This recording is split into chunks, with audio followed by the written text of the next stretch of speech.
Hey guys, welcome back to the Conquest Racing Club. Welcome back to another unboxing review. Today we're looking at the C8R. This is their new slot car from Carrera, the one that's been making waves all over the internet, the one that has been short shipped and people are having a little bit of a hard time getting.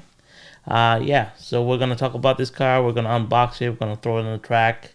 And let's get to it. So like I said, this car has been highly sought after from everyone. It's been long awaited and anticipated, and it's finally here. It comes in two different liveries right now. You get the yellow with the hyper silver livery right here. And then my particular favorite one, which is the hyper silver with yellow accents. So the one that we're going to unbox today is the Hyper Silver with yellow. As you can tell, this is not a digital version. This is the analog version of the car. But full disclosure, we already bought a second analog version and we've already chipped it and made it digital. So this is the car that I'm going to go through today. We're going to go through the details and we're going to put it on track and see what it does. So without further ado, let's get to that.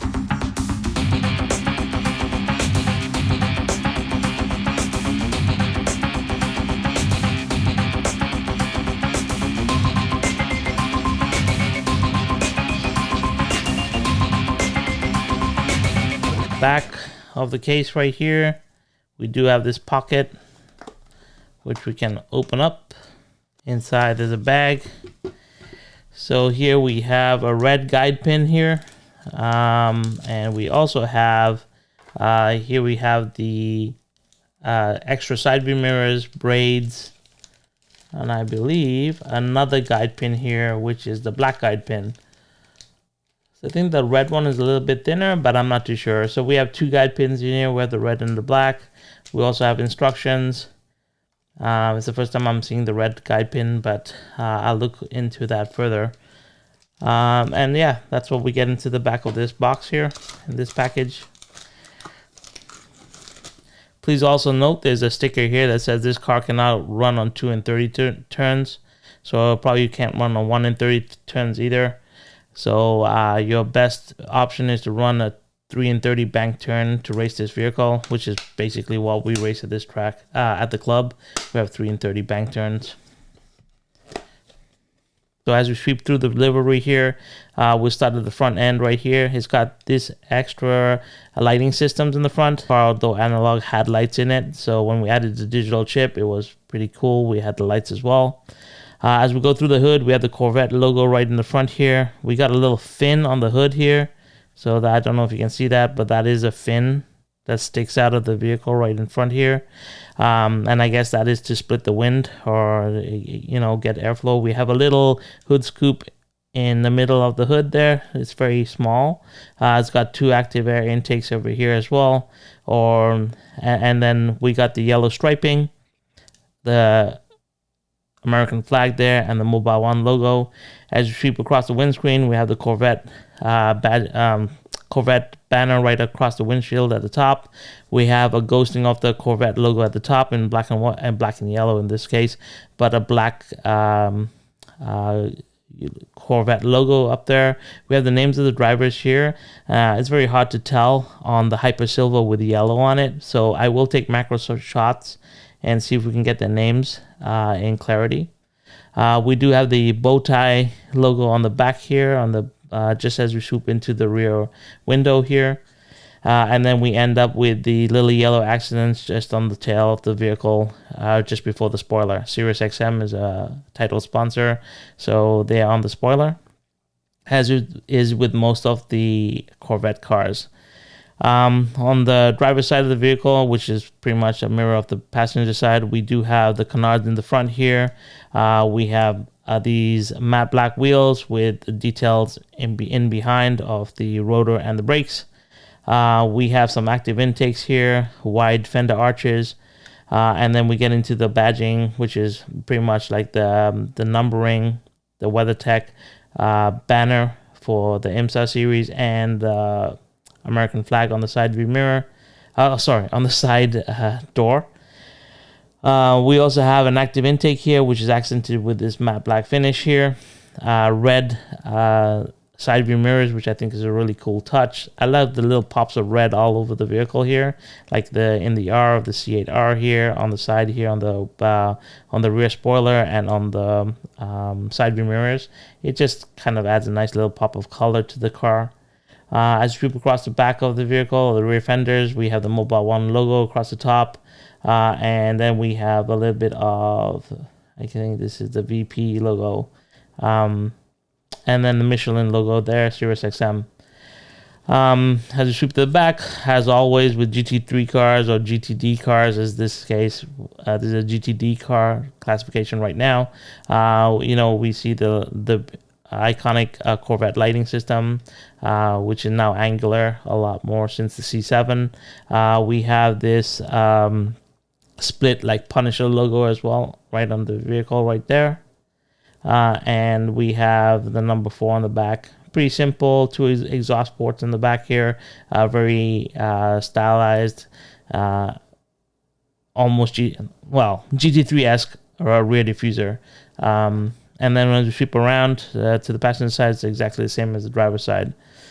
Yeah, so that's a quick turn view of the car.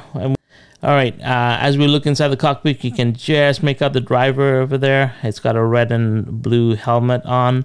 Once again, it's very hard to see inside the cockpit. These are tinted windows, so it's really hard to tell inside. The top windshield is pretty easy to look into. You can see the roll cage across going up on the behind the windshield here.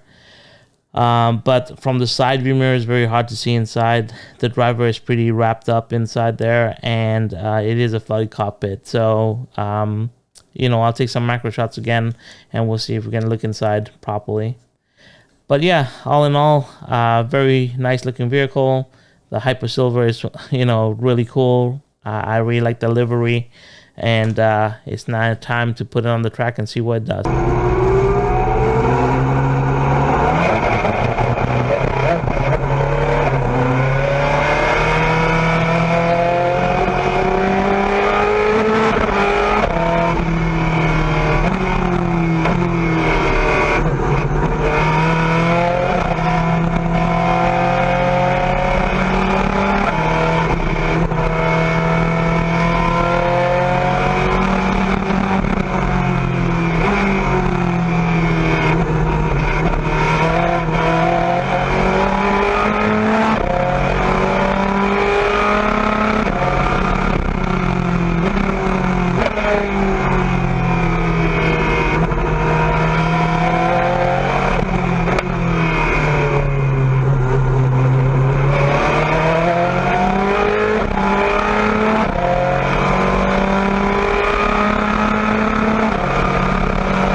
So, what are my thoughts about this vehicle? From a style perspective, phenomenal. Great looking car. Love the additional details that have been added by Carrera. Really captures the livery really well. I really like the Hyper Silver livery and finish. Hyper Silver and yellow, but both of them look really good. So both cars look really great.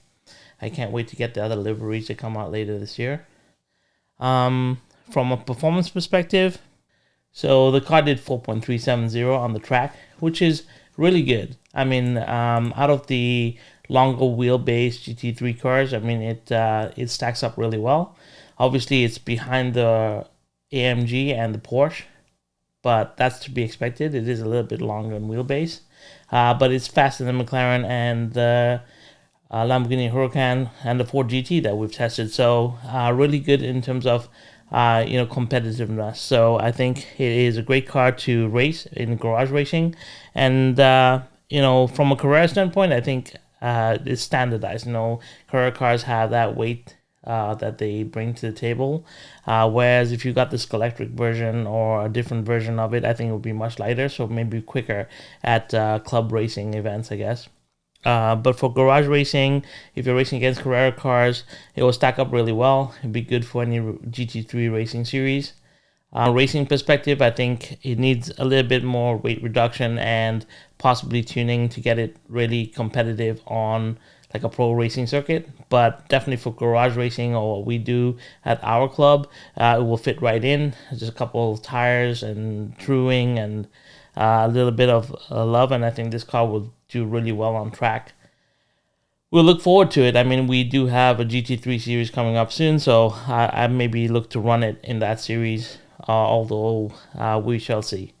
If you like this kind of content, once again, please subscribe.